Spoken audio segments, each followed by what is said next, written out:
नमस्कार प्रिय साथियों, वादे के मुताबिक हम हाजिर हैं कुछ सच्ची और अच्छी खबरों के साथ। स्वागत है आप सभी का हमारे चैनल न्यूज़ बुलेटिन 8 AM पर। तो जल्दी से सब्सक्राइब कीजिए और हो जाइए तैयार आज की ताज़ा तरीन खबरें जानने के लिए। आपके अपने सागर सैनिक न्यूज़ बुलेटिन 8 AM में प्रस्तुत है पूरे मध्य प्रदेश से खास खबरें। मध्य प्रदेश में मानसून का आगमन, अनेक संभागों में बारिश, बिजली गिरने से 3 की मौत। मध्य प्रदेश में कोरोना की स्थिति में सुधार, देश में 8वें स्थान पर। इंदौर के लिए राहत का दिन, अरसे बाद मिले केवल 6 पॉजिटिव। उज्जैन में 9, देवास में 4 और शाजापुर में 3 नए पॉजिटिव मिले।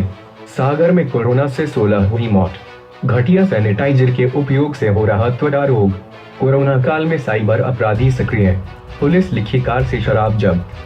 बड़ा लहरा क्षेत्र में 2, हरपालपुर के पड़ेथा में मिला 1 कोरोना पॉजिटिव। सरपंच के घर में लगाई आग, बेटे पर फायरिंग करके फरार। 15 जून से पुनः लॉकडाउन लगने की अफवाह से उमड़ी भीड़। गृह मंत्री नरोत्तम मिश्रा ने बंद कमरे में प्रद्युम्न, मुन्नालाल व वेद प्रकाश मिले।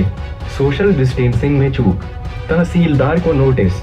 आज से मूंग बेचने के लिए मंडी में मैसेज के अनुसार ही मिलेगा प्रवेश। चाट विक्रेताओं के खिलाफ हुई कार्यवाही। बारात के आने के पहले ही पहुंची पुलिस टीम, बाल विवाह रोका। इन खबरों के विस्तार में जाने से पहले चलिए देखते हैं टिड्डी दल की दादागिरी को ग्रामीणों ने किया फेल। सागर जिले की खुरई तहसील के गांव रेगुआ बागची में टिड्डी दल का आगमन। तहसीलदार ने गांव वालों और फायर ब्रिगेड के साथ थाली व बाजे वालों से शोर करवाकर गांव में थमने से रोका टिड्डी दल को। खुरई से मुकेश कौशिक की रिपोर्ट। भारत के रहवासी पहले ही कोरोना वायरस के आक्रमण से लगातार अपने बचाव के लिए जूझ रहे हैं, तो दूसरी ओर एक और समस्या आफत बनकर सामने आई है। दरअसल पाकिस्तान से राजस्थान होते हुए टिड्डी दल ने भारत के कई राज्यों में धावा बोल दिया है। कल 14 जून को सागर जिले की तहसील खुरई के गांव रेगुआ बांगची में टिड्डी दल ने हमला बोल दिया। टिड्डी दल झुंड में आकर खेतों में मरकाने लगा। तहसीलदार संजय जैन ने फायर ब्रिगेड वाहन को तत्काल गांव में रवाना कर शोर शराबा करवाया। गाँव वालों और बैंड बाजा बजाने वालों के माध्यम से तेज आवाजें निकलवाई। टिड्डी दल गांव में नहीं रुक पाया। अगर टिड्डी दल गांव में थोड़ी देर भी रुक जाता तो मूंग और सब्जी की फसल का बचना नामुमकिन होता। विशेषज्ञों का कहना है कि जिस तरह से इन टिड्डियों ने हमला किया है, उससे देश में करोड़ों रुपयों कीमत की मूंग दाल और अन्य फसलों के नुकसान होने का खतरा मंडरा रहा है। जहां से टिड्डी दल गुजरता है, वहां के खेतों की फसलें गायब हो जाती है। भोपाल, देश के विभिन्न हिस्सों में पेड़ पौधों को चटका रहा टिड्डी दल रविवार को भोपाल शहर व आसपास के ग्रामीण क्षेत्रों में घुस गया। शाम करीब 4 से शाम 6 बजे तक Khajuri Kalan, Awadhpuri, Barkheda Pathani, Katara hills, Hoshangabad road, Danish Nagar, Misrod और कोलार में इनका आतंक रहा। दल पहले खेतों में पहुंचा, जहां से किसानों ने ताली बजाकर भगाया तो कॉलोनियों में घुस गया। शहरवासी दहशत में आ गए और थालियां बजाकर भगाया। बिजली गिरने से गुरुकुल में बना मन स्तंभ क्षतिग्रस्त, मूर्ति हुई खंडित। खुरई नगर में श्रीमंत परिवार के गुरुकुल स्थित जैन मंदिर के सामने बना मन स्तंभ बिजली गिरने से क्षतिग्रस्त हो गया।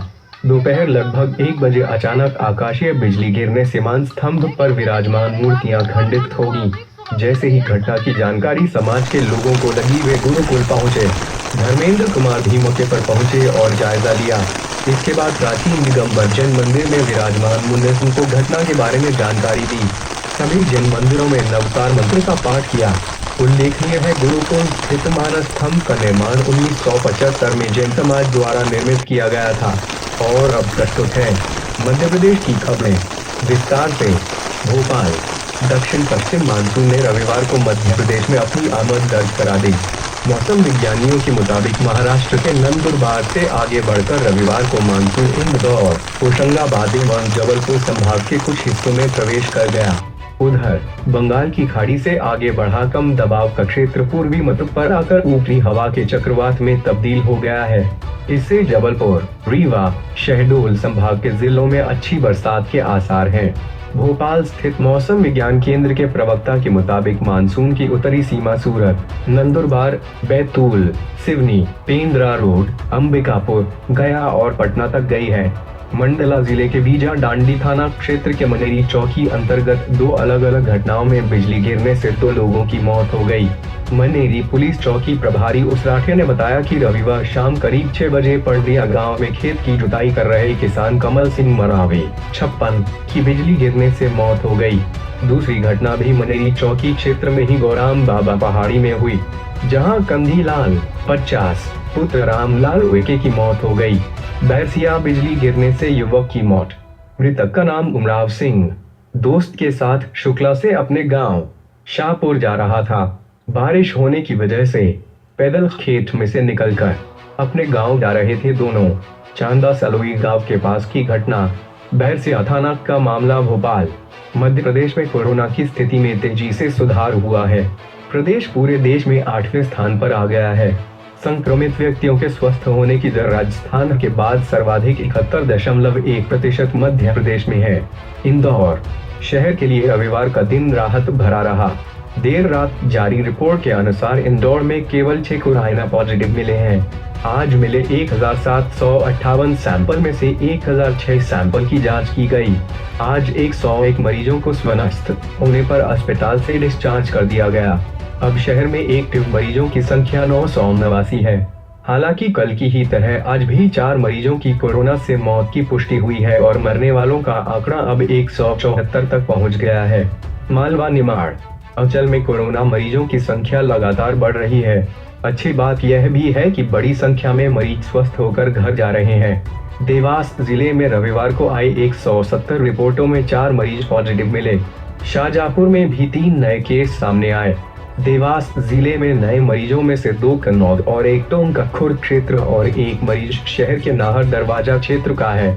जिले में अब तक 163 संक्रमित मिल चुके हैं। इनमें से 103 स्वस्थ हो गए तो 10 की मौत भी हुई है। 50 मरीजों का इलाज चल रहा है।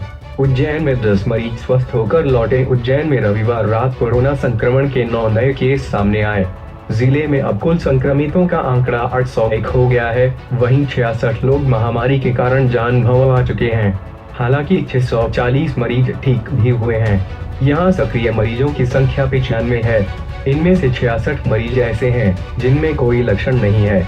जारी रिपोर्ट के अनुसार नयापुरा चौक और भेरू की गली भागसीपुरा से 2-2, रानी लक्ष्मीबाई मार्ग मालीपुरा, अब्दालपुरा, नूरानी नगर, देवास रोड, अभिलाषा कॉलोनी, कमचंदपुरा से 1-1 संक्रमित मिले हैं। रविवार को 10 लोग स्वस्थ होकर घर लौटे हैं। जिले में अब तक 11,750 लोगों के सैंपलों की जाँच हो चुकी है। शाहजहांपुर जिले में 3 और मरीज सामने आए हैं। अब कुल 46 केस हो गए हैं। इनमें से 3 की मौत हो चुकी है। 8 मरीज स्वस्थ होकर घर जा चुके हैं। 35 का इलाज हो रहा है। रतलाम शहर में शासकीय मेडिकल कॉलेज से रविवार को 11 और मरीजों को छुट्टी दे दी गई। जिले में अब तक 87 पॉजिटिव मरीज मिले हैं। इनमें से 55 स्वस्थ होकर घर जा चुके हैं। 4 की मौत हो चुकी है। एक्टिव केस 28 हैं। नीमचा इधर महिला डिस्चार्ज, उधर पति की मौत। नीमच जिले में कोरोना से मरने वालों की संख्या 9 हो गई। इंदौर रेफर किए गए 65 वर्षीय बुजुर्ग ने शनिवार को दम तोड़ दिया। इसी दिन जिला अस्पताल से उनकी पत्नी को डिस्चार्ज किया गया था। विडंबना यह रही कि स्वस्थ होने के बावजूद महिला पति के अंतिम दर्शन भी नहीं कर सकी। बता दें कि शनिवार देर रात मिली रिपोर्ट में 10 पॉजिटिव केस सामने आए थे। जिले में अब संक्रमितों की संख्या 383 हो गई। इनमें 297 स्वस्थ होकर घर जा चुके हैं।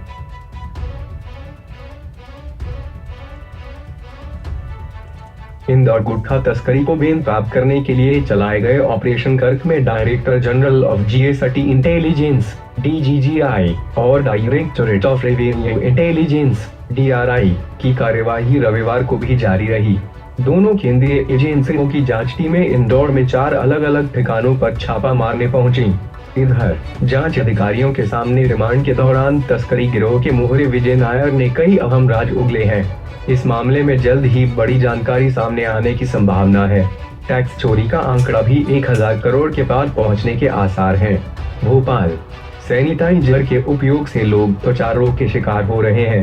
हमीदिया अस्पताल में हर रोज 15 से 20 लोग हाथ की त्वचा खराब होने की शिकायत लेकर पहुंचते हैं। इसलिए डॉक्टर लोगों को सलाह दे रहे हैं कि सैनिटाइजर का उपयोग कम से कम करें। उधर शहर के अनेक स्थानों पर सड़क किनारे व गलियों में भी सस्ते दाम पर सैनिटाइजर बिक रहा है। कई पानी व केमिकल मिलाकर भी बेच रहे हैं। डॉक्टरों की माने तो घटिया सैनिटाइजर के इस्तेमाल से नुकसान अधिक हो सकता है। दवा विक्रेताओं ने भी आपत्ति जताकर कार्रवाई करने की मांग की है। कोरोना से बचने के लिए लोग बार बार अपने हाथों पर सैनिटाइजर लगाते हैं। इससे कई लोग त्वचा रोगों से परेशान हैं। छतरपुर जिले में कोरोना संक्रमण के 3 नए केस मिले हैं। कस्बा बड़ा लहरा के बाद अनुविभाग के ग्राम सड़वा में एक महिला और ग्राम मंदनीवार में एक ग्रामीण पॉजिटिव पाया गया है, जबकि हरपालपुर क्षेत्र के ग्राम परेथा में भी पॉजिटिव मरीज मिलने से हड़कंप की स्थिति निर्मित हो गई है। जिले में अब कोरोना संक्रमित व्यक्तियों की संख्या 48 हो गई है, जबकि एक्टिव केस 12 हैं। रविवार को आइसोलेटेड मरीजों में से 2 स्वस्थ हुए हैं, जिन्हें उनके घर भेजा गया है। बड़ा लहरा गुलनज थाना क्षेत्र के ग्राम देवपुर द्वितीय की महिला सरपंच के घर में आग लगाकर उसके बेटे पर फायरिंग की गई। शनिवार देर शाम इस सनसनीखेज वारदात को अंजाम देने के बाद दबंग आरोपित फरार हो गए। घटना की वजह चुनावी रंजिश बताई जा रही है। जानकारी के अनुसार सरपंच के चुनाव के बाद से गांव की महिला सरपंच जानकी बाई द्वारा लगातार 2 बार से चुनाव जीतने के बाद से गांव के दबंग बुराई रखते थे। इसी के चलते दबंगों ने एक राय होकर सरपंच के घर को आग के हवाले कर दिया और घर के बाहर मिले सरपंच के बेटे आत्माराम पर कटे से फायरिंग कर दी। इस गोलीकांड में आत्माराम तो बच गया, पर उसका घर पूरा जल गया। इस सनसनीखेज वारदात को अंजाम देने के बाद सभी आरोपित पूरे परिवार को जान से मार डालने की धमकी देते हुए भाग गए। आग को ग्रामीणों ने बड़ी मुश्किल से बुझाया और पुलिस को घटना की सूचना दी गई। 15 जून से 2 माह के लॉकडाउन लगने की अफवाह ने हटा के बाजार में भीड़ बढ़ा दी। रविवार को हटा के बाजार में पैर रखने जगह नहीं रही। कपड़ा, किराना, बर्तन, सब्जी, फल, जनरल स्टोर की दुकानों पर खरीदारों का तांता लग गया। ग्वालियर भाजपा में संकट मोचन की भूमिका निभा रहे गृह मंत्री नरोत्तम मिश्रा ने रविवार की रात को पूर्व मंत्री प्रद्युम्न सिंह तोमर व पूर्व विधायक मुन्ना लाल गोयल के अलावा भाजपा के वरिष्ठ नेता वेद प्रकाश शर्मा से बंद कमरे में मुलाकात की। उपचुनाव में भाजपा के कार्यकर्ता व कांग्रेस से आए लोगों के बीच समन्वय कैसे स्थापित हो, इस पर भाजपा का पूरा फोकस है। पार्टी सूत्रों का कहना है कि भित्तरघात की आशंकाओं पर भी गृह मंत्री ने पार्टी के संभावित उम्मीदवारों से चर्चा की है। ग्वालियर कोरोना संक्रमण में सोशल डिस्टेंसिंग का पालन न कराने और अधिक संख्या में लोग एकत्र होने पर कोई व्यवस्था न कराने के आरोप में तहसीलदार लश्कर RM अरे को अपर कलेक्टर किशोर कयाल ने कारण बताओ नोटिस जारी किया है। ज्ञात रहे कि शहर काजी के जनाजे में लश्कर क्षेत्र से नेहरू पेट्रोल पंप के पास कब्रिस्तान में 1500 से अधिक लोग एकत्रित हुए।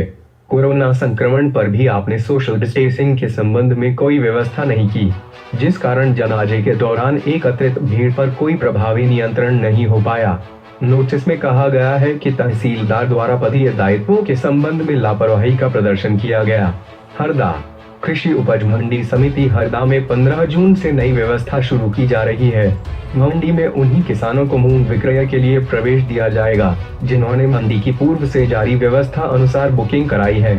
उन्हें उस दिन मंडी प्रांगण में विक्रय के लिए मूंग लाने का मंडी से मैसेज प्राप्त हुआ हो। मंडी सचिव संजीव श्रीवास्तव ने बताया कि कोरोना वायरस से संक्रमण से बचाव के लिए मंडी में मूंग विक्रय के लिए अधिकृत फोन नंबर पर कार्यालयीन दिवस में सुबह 10:30 बजे से दोपहर 2 बजे तक संपर्क कर बुकिंग के लिए व्यवस्था की गई है। टीकमगढ़ अनलॉक के बाद चाट विक्रेताओं के द्वारा धारा 144 भाग का उल्लंघन करने पर कोतवाली पुलिस ने लक्ष्मी टाकीज के समीप अपना व्यवसाय करने वाले 2 युवकों पर कार्रवाई कर दी। कोतवाली पुलिस ने दोनों ठेले वालों के खिलाफ धारा 188 का मामला पंजीबद्ध कर लिया। कोतवाली प्रभारी अनिल मौर्य ने बताया कि लक्ष्मी टॉकीज के पास दिलबहार चाट सेंटर के संचालक राजेश श्रीवास्तव तथा दिलखुश चाट सेंटर के संचालक सचिन श्रीवास्तव के द्वारा अपने सेंटर पर अधिक संख्या में खड़े होकर चाट खिला रहे थे, जिसके चलते दोनों चाट संचालकों के खिलाफ धारा 188 भाग बी के तहत मामला दर्ज कर लिया गया। सागर में अब कोरोना संक्रमण से मरने वालों की संख्या तेजी से बढ़ने लगी है। रविवार को बीएमसी के आईसीयू में भर्ती कोरोना के 16वें मरीज की मौत हो गई। बीएमसी और भोपाल के अस्पतालों में कोरोना से 16 की जान जा चुकी है। इन सभी में बीएमसी के आईसीयू में मरने वालों की संख्या सबसे ज्यादा है। 2 व्यक्तियों की भोपाल के अस्पताल में इलाज के दौरान मौत हुई थी। सागर में अब तक 250 कुल पॉजिटिव मामले सामने आ चुके हैं। सागर में कोरोना संक्रमित लोगों में से 16 व्यक्तियों की मौत हो चुकी है। कुल पॉजिटिव मरीजों में यह आंकड़ा 6.4% है, जो महानगरों से ज्यादा है। जिले में 22 दिन में 14 संक्रमितों की जान गई है। बीएमसी से मिली जानकारी के अनुसार गोपालगंज इलाके के रहने वाले 69 वर्षीय बुजुर्ग को बुधवार को बीएमसी की कैजुअल्टी में भर्ती कराया गया था। उनके फेफड़ों काफी संक्रमण था, ऑक्सीजन लेवल भी कम हो रहा था। गुरुवार शाम को उनकी रिपोर्ट पॉजिटिव आई थी, जिसके बाद उन्हें आईसीयू में शिफ्ट कर दिया गया था। लगातार ऑक्सीजन सपोर्ट और वेंटिलेटर सपोर्ट के बाद भी उनकी जान नहीं बच सकी। कोरोना वायरस ने उनके फेफड़े क्षतिग्रस्त कर दिए थे, जिसके चलते रविवार सुबह उनकी सांसें थमी। ब्रिजेश टिंकल सैनी बने सैनी समाज के राष्ट्रीय अध्यक्ष। सागर सैनी माली समाज के राष्ट्रीय संगठन सैनी ज्योति महासंघ में सागर के एडवोकेट ब्रिजेश टिंकल सैनी को महत्वपूर्ण जिम्मेदारी मिली है। उन्हें सैनी ज्योति महासंघ का राष्ट्रीय अध्यक्ष नियुक्त किया गया है। महासंघ के राष्ट्रीय संरक्षक ताराचंद गहलोत पुष्कर राजस्थान एवं मोतीलाल सांखला जयपुर ने यह नियुक्ति की है। नाबालिग से छेड़खानी करने वाला गिरफ्तार। सागर केसली थाना क्षेत्र की एक नाबालिग के साथ छेड़खानी करने वाले आरोपित को पुलिस ने गिरफ्तार कर लिया। जानकारी के मुताबिक नाबालिग ने अपने माता पिता के साथ आकर पुलिस थाने में छेड़खानी किए जाने की शिकायत दर्ज कराई थी। शिकायत में बताया कि वह अपने जीजा के साथ गेहूं पिसाने के लिए केसली आई थी। गेहूं पसीना के बाद उसे जीजा उसे गुट्टोरी पाना निवासी अपने दोस्त जवाहर लोधी के यहाँ ले गए, जिन्होंने उसके साथ छेड़खानी की। नाबालिग ने घर आते ही माता पिता को सारी जानकारी दी।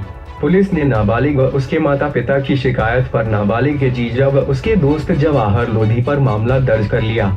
सागर शाहपुर पुलिस चौकी के तहत आने वाले मलरून गांव में विशेष किशोर इकाई की टीम ने मौके पर जाकर बाल विवाह रोका। विशेष किशोर इकाई की टीम जब मलरून गांव पहुंची, तब विवाह की तैयारियां हो रही थीं। बारात आने वाली ही थी, तभी टीम ने पहुंचकर विवाह रोका।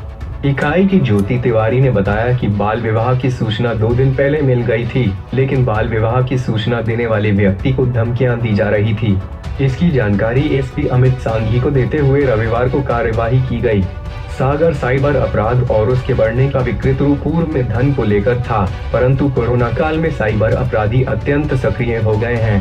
हजारों अपराध धन संबंधी हुए, क्योंकि इंटरनेट की हमारी जानकारी उतनी नहीं थी जितनी आज के परिप्रेक्ष्य में आवश्यक है। यह बात स्टेट साइबर सेल भोपाल के विशेषज्ञ अभिषेक सोनकर ने स्वामी विवेकानंद विश्वविद्यालय द्वारा साइबर सिक्योरिटी एंड क्राइम पर आयोजित वेबिनार के दौरान कही। उन्होंने कहा कि ऑनलाइन होते हुए भी हमारा डेटा छोटी सी असावधानी से लीक हो जाता है। यह भी ध्यान देने की बात है कि आपराधिक प्रवृत्ति के लोग इंटरनेट की नवीनतम युक्ति को पहले ही प्रयोग कर लेते हैं। इसलिए आवश्यक है कि हमें साइबर क्राइम को रोकने के लिए इंटरनेट की जानकारी और जागरूकता के लिए सजग रहें। बीना देसी शराब सप्लाई करने वाले 3 आरोपितों को पुलिस ने शनिवार रात गिरफ्तार कर वैन सहित 28,000 कीमत की 8 पेटी देसी शराब जब्त की है। इस मामले में पुलिस ने लायरा शराब दुकान के गड़ीदार को भी आरोपित बनाया है। चारों आरोपितों के खिलाफ पुलिस ने मामला दर्ज कर 3 को गिरफ्तार कर लिया है। थाना प्रभारी कमल सिंह ठाकुर ने बताया कि उन्हें मुखबिर से सूचना मिली थी कि पिछले कुछ दिनों से कुरवाई तहसील के अंतर्गत लायरा में संचालित देसी शराब दुकान से बीना में शराब सप्लाई की जा रही है। शनिवार की रात पुलिस को मुखबिर ने सूचना दी कि कुछ लोग वैन से शराब लेकर बीना की तरफ आ रहे हैं। वैन पर पुलिस भी लिखा हुआ है। भोपाल।